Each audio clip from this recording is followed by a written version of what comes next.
तो हाल ही में बीजिंग में महाशक्तियों का जो शिखर सम्मेलन हुआ, वो किसी आम मीटिंग से बहुत अलग था।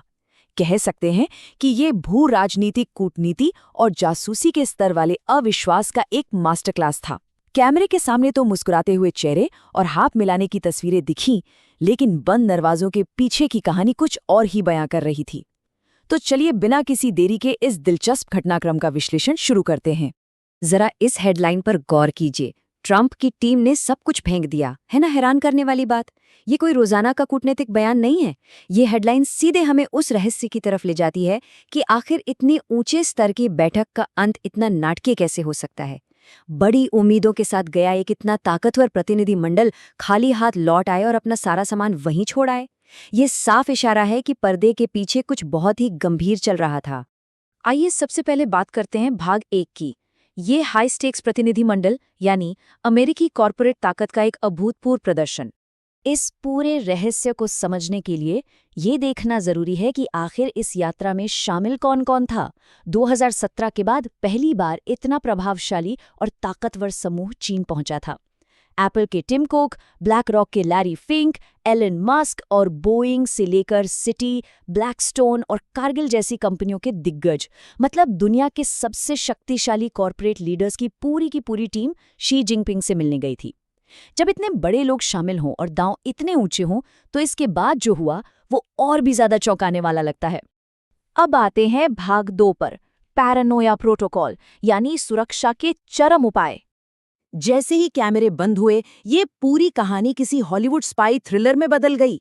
मिरर यूएस और पत्रकार एमिली गुडन की रिपोर्ट के मुताबिक इस पूरे प्रतिनिधि मंडल को अपने पर्सनल स्मार्टफोन साथ ले जाने की सख्त मनाही थी।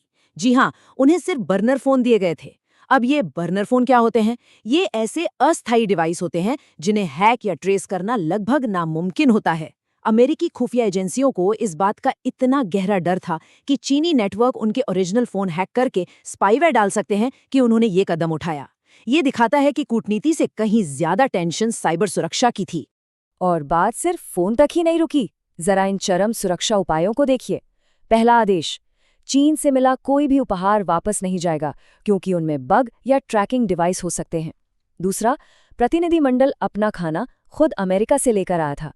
और तीसरी बात तो सच में हैरान करने वाली है, बड़े अधिकारियों का शारीरिक अपशिष्ट यानी मल मूत्र तक सुरक्षित वापस लाने का इंतजाम किया गया था, ताकि कोई उनका डीएनए या हेल्थ डेटा न चुरा सके। इसके अलावा गाड़ियों के दरवाजों से फिंगरप्रिंट तक मिटाए गए। ये बिल्कुल वैसे सुरक्षा उपाय हैं जो हम आमतौर पर व्लादिमीर पुतिन जैसे नेताओं की यात्राओं के बारे में सुनते हैं। इसी बीच आपने शायद सोशल मीडिया पर वो तस्वीर देखी होगी जिसमें दावा किया गया कि ट्रंप ने चीन से मिले सारे तोहफे कूड़ेदान में फेंक दिए। अब भले ही फैक्ट चेक से पता चला कि वो तस्वीर एआई ने बनाई थी, लेकिन दिलचस्प बात यह है कि उसके पीछे का जो असली प्रोटोकॉल था वो 100% सच था। अमेरिकी अधिकारियों ने बिल्कुल साफ निर्देश दिए थे कि वापसी की उड़ान में चीन की कोई भी चीज विमान में नहीं आनी चाहिए। डर का स्तर इतना ज्यादा था कि हर चीज को वहीं छोड़ देना ही सबसे सुरक्षित विकल्प लगा। अब जरा इस नंबर पर ध्यान दीजिए, 90 मिनट। टेम्पल ऑफ हेवन के दौरे के समय कुछ ऐसा हुआ जिसकी कल्पना भी मुश्किल है। चीनी सुरक्षा अधिकारियों ने अमेरिकी पत्रकारों और यहां तक के अमेरिकी खुफिया सुरक्षा अधिकारियों को ही अंदर जाने से रोक दिया। इसके बाद दोनों देशों की सुरक्षा एजेंसियों के बीच पूरे 1.5 घंटे तक तीखी नोकझोंक और गतिरोध चलता रहा। ये 90 मिनट का तनाव इस बात का जीता जागता सबूत बन गया कि इस यात्रा में दोनों तरफ से अविश्वास किस हद तक पहुंच चुका था। तो आगे बढ़ते हैं भाग 3 की तरफ, अविश्वास की जड़ें। आखिर ये साइबर डर इतना गहरा क्यों है? अब सवाल ये है कि अमेरिका को इतने भयानक डर की या कहें इस पैरानोया की जरूरत ही क्यों पड़ी? ये नंबर देखिए, 60,000। ये नंबर पूरी कहानी साफ कर देता है। रिपोर्ट्स के मुताबिक 2023 में हुए माइक्रोसॉफ्ट हैक के दौरान कथित तौर पर चीनी हैकर्स ने अमेरिकी स्टेट डिपार्टमेंट के 60,000 ईमेल्स में सेंध लगा दी थी। अब आप ही सोचिए, जब इतनी बड़ी मात्रा में बेहद संवेदनशील सरकारी डेटा चोरी होने का डर हो, तो अगली मुलाकात में सुरक्षा को लेकर ये खौफ तो चरम पर होगा ही ना। और हाँ, ये अविश्वास रातों रात पैदा नहीं हुआ है। अगर हम पिछले कुछ सालों की टाइमलाइन देखें तो पहले अमेरिका ने जासूसी के डर से हुआवे के 5G नेटवर्क पर प्रतिबंध लगाया। फिर 2023 में वो स्टेट डिपार्टमेंट का हैक सामने आया और उसके बाद 2024 में 5 देशों के खुफिया समूह 5 आईज ने एक गंभीर चेतावनी दी कि चीनी नेटवर्क अमेरिकी अपशिष्ट जल प्रबंधन और ट्रांसपोर्ट सिस्टम को निशाना बना रहे हैं।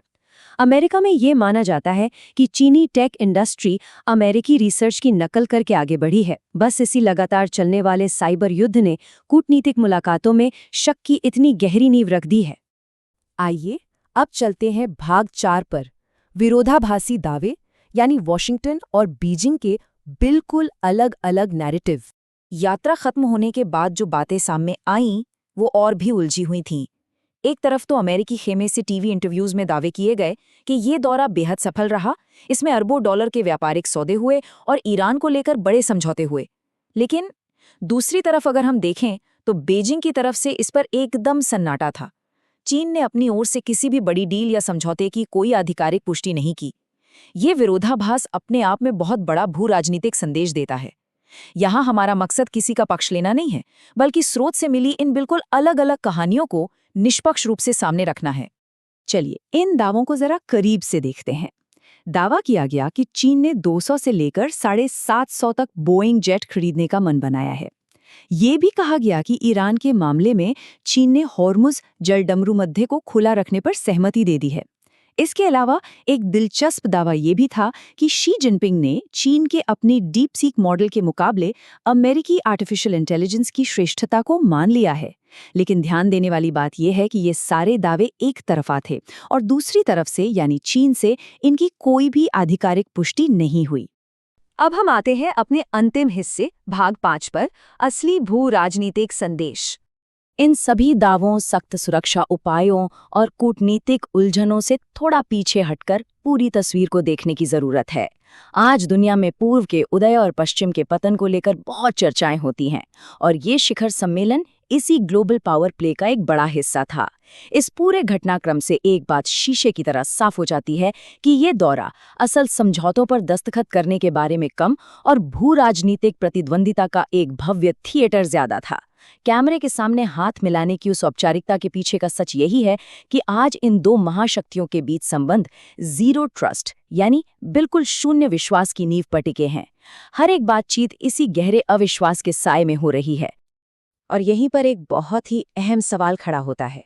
जब दुनिया की दो सबसे बड़ी ताकतों के बीच आपसी विश्वास पूरी तरह से खत्म हो चुका है, तो क्या आज के समय की ये आधुनिक कूटनीति महज अगले बड़े महाशक्ति टकराव की तैयारी का एक दिखावा भर है? इस सवाल का जवाब ही ये तय करेगा कि हमारे भविष्य की वैश्विक व्यवस्था कितनी स्थिर रहने वाली है। इस दिलचस्प विश्लेषण में हमारे साथ जुड़ने के लिए बहुत बहुत शुक्रिया। ये यकीनन एक ऐसा सवाल है जो हमें गहराई से सोचने पर मजबूर कर देता है।